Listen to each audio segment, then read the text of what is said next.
Queridos amigos, ¿qué tal? Les habla Eduardo Torres Arancibia, soy historiador por la Pontificia Universidad Católica del Perú, trabajo ahí como profesor, también trabajo en la Universidad Peruana de Ciencias Aplicadas, en la Universidad de Lima y en la Universidad San Ignacio de Loyola.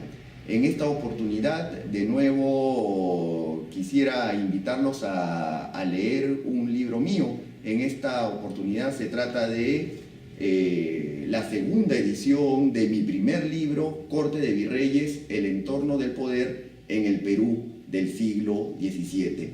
En realidad me encuentro muy emocionado con esta presentación porque se trata de una segunda edición de un libro de historia, cosa rara en nuestro medio intelectual, pero esto tiene una razón que yo quisiera explicar antes de hablarles sobre el libro. Y la razón de por qué hay una segunda edición se debe principalmente a una terca insistencia mía.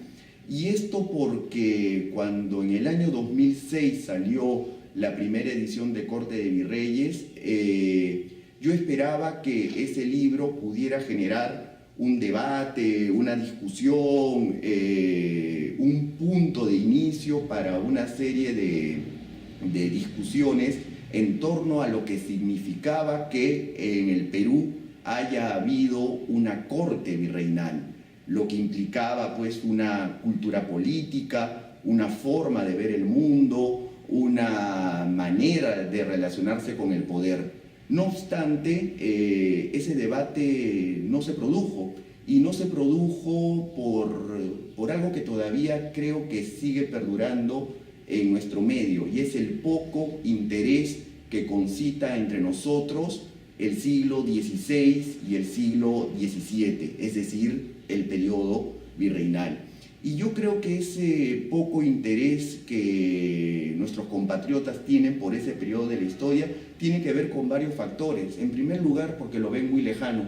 En segundo lugar, porque tal vez ven como innecesario el preguntarse por los procesos históricos que ahí se dieron. Y en tercer lugar, por cierto desdén de la propia historiografía nacional, que ve a ese periodo como una especie de sometimiento, de Edad Media peruana, de oscurantismo, en la cual el peruano pues estaba sometido a una metrópoli malvada y opresora. Y no es así. Justamente Corte de Virreyes trataba de encontrar el matiz de esa visión, o pretendía discutir esa visión.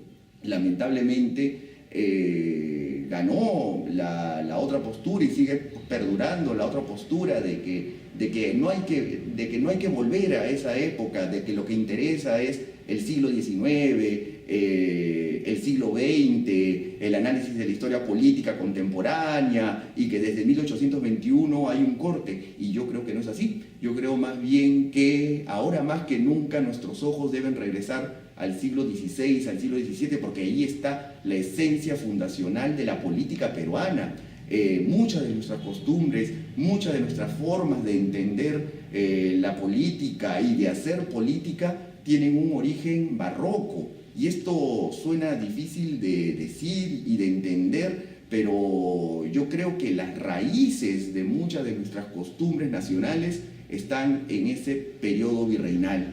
De ahí que yo creo que los politólogos, los sociólogos, los encargados de las ciencias políticas deberían regresar al siglo XVI, al siglo XVII, para comprender la esencia de la peruanidad hoy día en el nuevo milenio. Entonces, con ese afán me autoimpuse la tarea de volver a poner en Marquesina Corte de Virreyes, y debo agradecerle al Instituto Ribagüero del Perú, quien tuvo la gentileza de volver a apostar por este libro, ¿no? Para ver si en esta oportunidad puede retomarse esa discusión, puede generarse esa discusión que va a mi entender, poder replantear una serie de asuntos, como si seguir viendo a la sociedad de los siglos XVI y XVII como una sociedad colonial, si se puede seguir hablando de este discurso que quiere mencionar que en esos años pues habían dominantes y dominados, clases elitistas y clases subalternas, cuando tal vez en el matiz esté la respuesta a muchos de nuestros problemas actuales, es decir, ver al siglo XVII o al siglo XVI como siglos en los cuales la política peruana se consolida, en los cuales podemos encontrar a los grupos sociales, es verdad, jerarquizados, pero en un permanente diálogo, una permanente negociación. Entonces, de eso trata Corte de Virreyes. Trata de entrar a la política de esos años, entrar a las maneras de hacer poder, entrar a las formas que tenían las personas de relacionarse con el poder. No es un libro de biografías virreinales, no es un libro de estampas virreinales, no se trata de hacer una especie de apología de esos años, sino que se trata más bien de entender los fundamentos de la política peruana. Corte de Virreyes, en su estructura, trata de dilucidar ese ambiente cortesano que existía en Lima durante el siglo XVI y XVII. Y decir que en el Perú hubo una corte que imitaba a la corte real madrileña, es entender una forma del ejercicio del poder.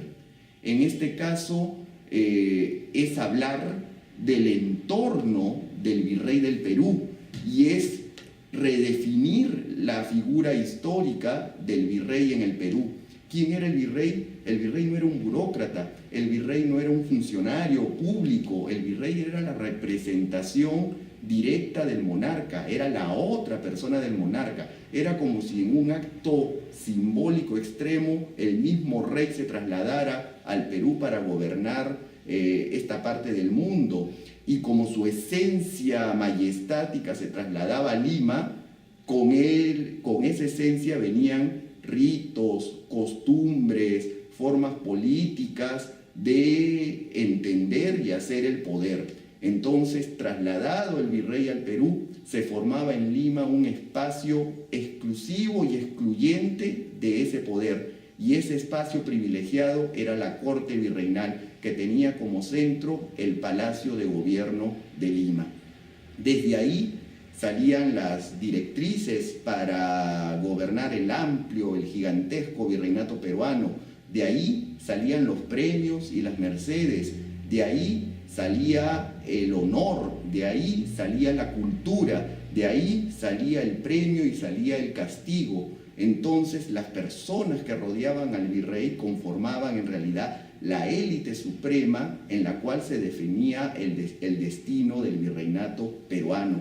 Y no solamente eso, estamos hablando que es el eje por el cual tenían que pasar los diferentes intereses de los distintos estamentos que conformaban a la sociedad peruana, los intereses criollos, los intereses de la nobleza, los intereses de la élite peruana, tanto indígena como criolla, y no solamente eso, también hasta el más humilde de los pedigüeños tenía que lograr entrar al entorno personal del virrey para poder lograr ascender en la sociedad.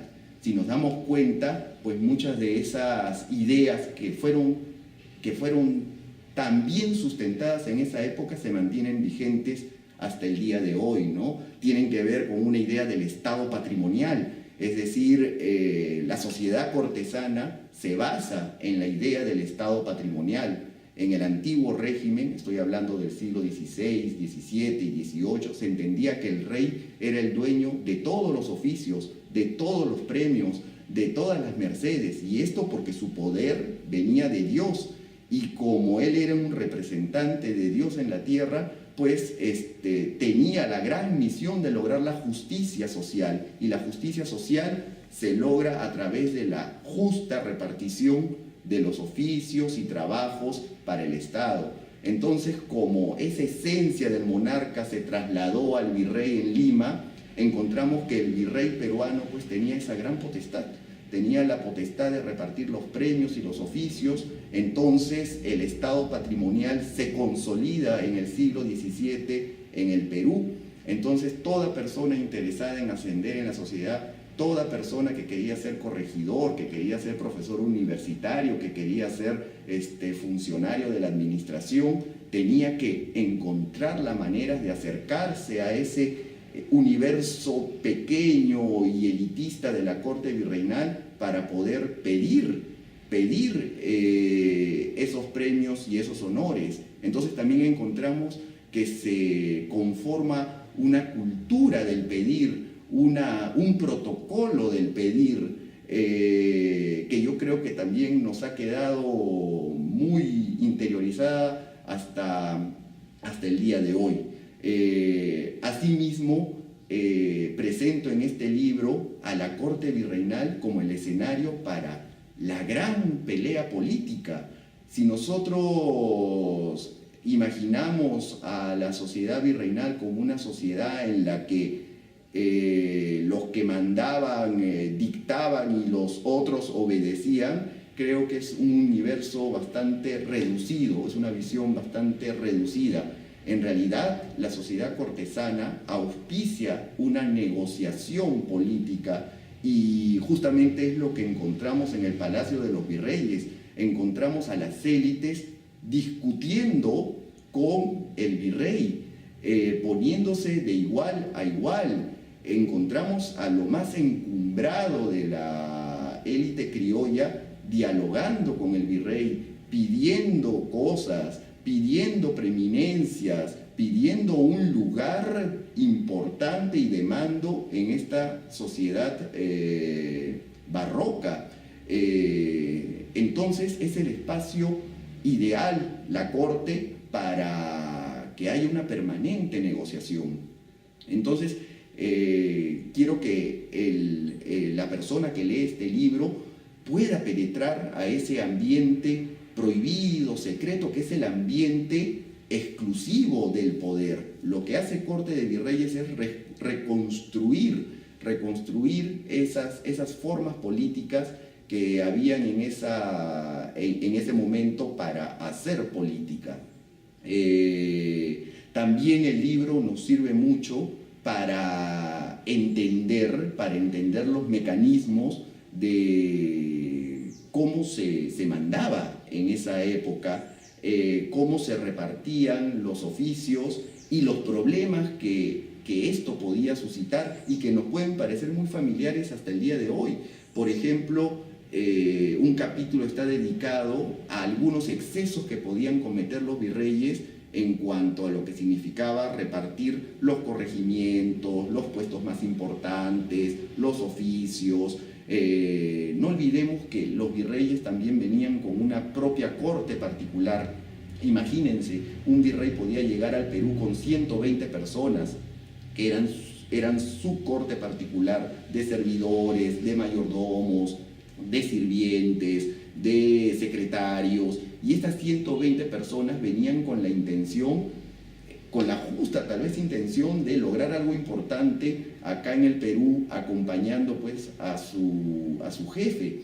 Pero ocurría que esas 120 personas, esas 100 personas entraban en conflicto con los que se sentían los verdaderos legatarios de los premios en Indias, que eran pues los criollos, la élite criolla, que por ley emanada del monarca debían ser los primeros beneficiarios en la entrega de premios y mercedes. Entonces lo que vamos a ver ahí es un conflicto en la repartición de los trabajos y de los puestos.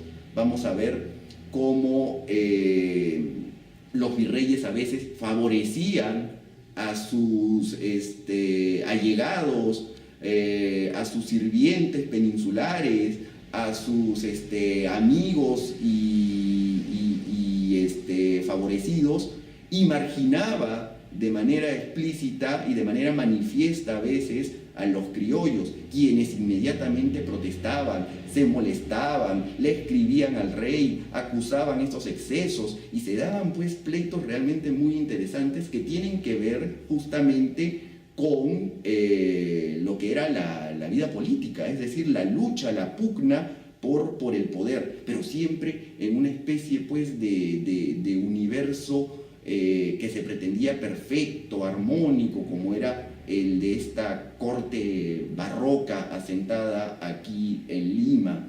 Eso también nos lleva a una discusión, ¿no?, que en el libro trato de por lo menos adelantar.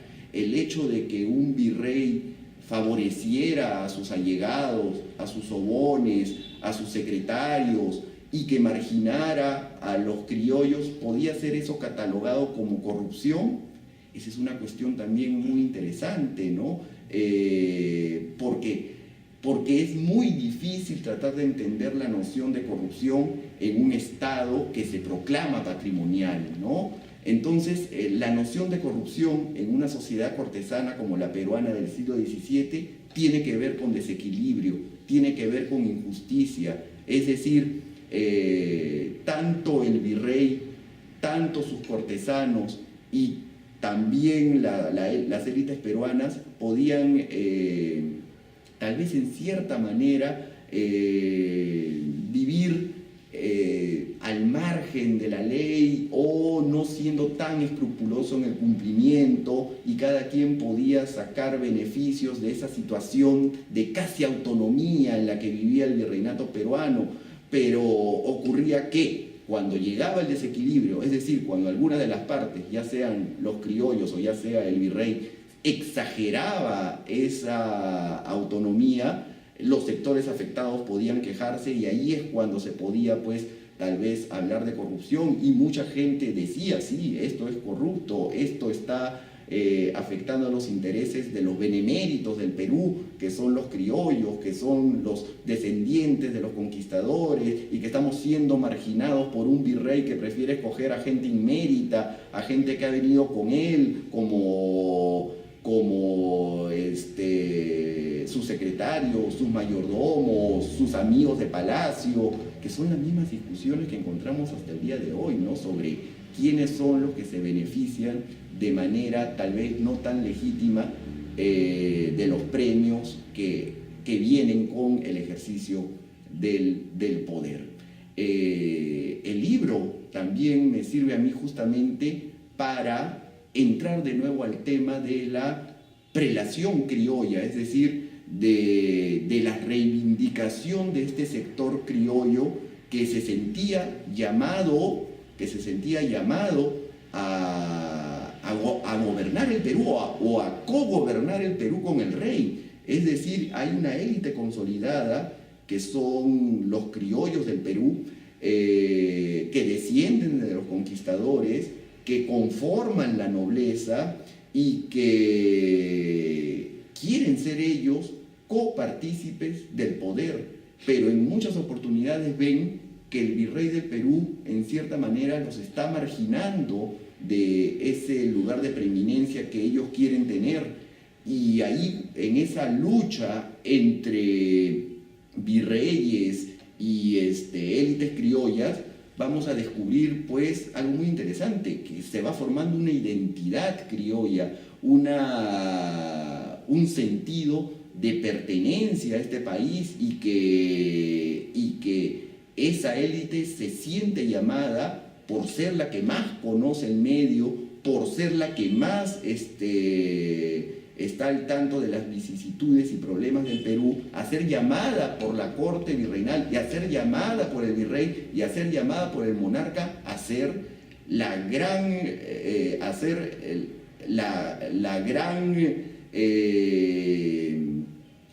gran guía en el gobierno virreinal. Pero siente a veces esta élite que está siendo olvidada, menospreciada, y que no se le da el lugar indicado dentro de este universo del poder, ¿no? Entonces, de eso trata Corte de Virreyes. trata de cómo es el poder en el Perú del siglo XVII, de cómo los diferentes grupos de una sociedad negocian, trata de cómo es el simbolismo de vivir en una corte como propulsora de cultura, como propulsora de etiqueta, como propulsora de civilización, trata de cómo se repartían los trabajos, los puestos y los honores, trata de momentos de corrupción y de cómo la gente se daba cuenta de esos desequilibrios y acusaba a esos desequilibrios de manera muy vehemente. Trata del surgimiento, del nacimiento de una élite criolla que se siente muy fiel al rey y que quiere gobernar este país de una manera también muy cercana al poder, pero que siente que está siendo marginada. Y no solamente eso, yo creo que las personas que lean Corte de Virreyes van a encontrar mecanismos, costumbres, problemas que fueron mecanismos, costumbres y problemas en esa época, pero que continúan hasta el día de hoy y que hoy, por estar descontextualizadas estas costumbres y por estar desvirtuadas, suelen conformar una herencia virreinal que puede ser catalogada en muchos casos como un verdadero lastre para el republicanismo peruano y para que avancemos como país próspero, por lo menos. Muchas gracias por su atención.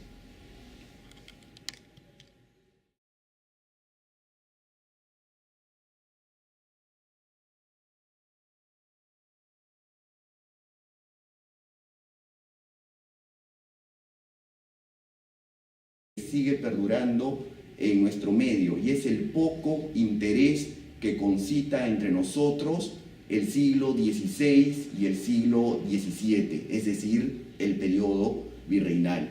Y yo creo que ese poco interés que nuestros compatriotas tienen por ese periodo de la historia tiene que ver con varios factores. En primer lugar, porque lo ven muy lejano. En segundo lugar, porque tal vez ven como innecesario el preguntarse por los procesos históricos que ahí se dieron. Y en tercer lugar, por cierto desdén de la propia historiografía nacional que ve a ese periodo como una especie de sometimiento, de Edad Media peruana, de oscurantismo, en la cual el peruano pues estaba sometido a una metrópoli malvada y opresora. Y no es así. Justamente Corte de Virreyes trataba de encontrar el matiz de esa visión o pretendía discutir esa visión. Lamentablemente ganó la otra postura y sigue perdurando la otra postura de que no hay que volver a esa época, de que lo que interesa es el siglo XIX. La segunda edición de mi primer libro, Corte de Virreyes, el entorno del poder en el Perú del siglo XVII. En realidad me encuentro muy emocionado con esta presentación porque se trata de una segunda edición de un libro de historia, cosa rara en nuestro medio intelectual, pero esto tiene una razón que yo quisiera explicar antes de hablarles sobre el libro. Y la razón de por qué hay una segunda edición se debe principalmente a una terca insistencia mía. Y esto porque cuando en el año 2006 salió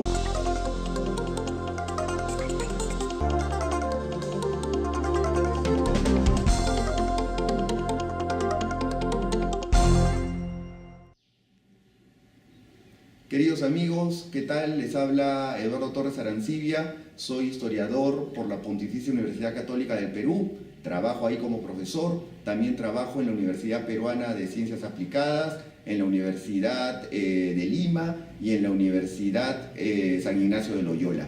En esta oportunidad, de nuevo, quisiera invitarlos a leer un libro mío. En esta oportunidad se trata de la primera edición de Corte de Virreyes, yo esperaba que ese libro pudiera generar un debate, una discusión, un punto de inicio para una serie de discusiones en torno a lo que significaba que en el Perú haya habido una corte virreinal, lo que implicaba pues una cultura política, una forma de ver el mundo, una manera de relacionarse con el poder. No obstante, ese debate no se produjo, y no se produjo por algo que todavía creo que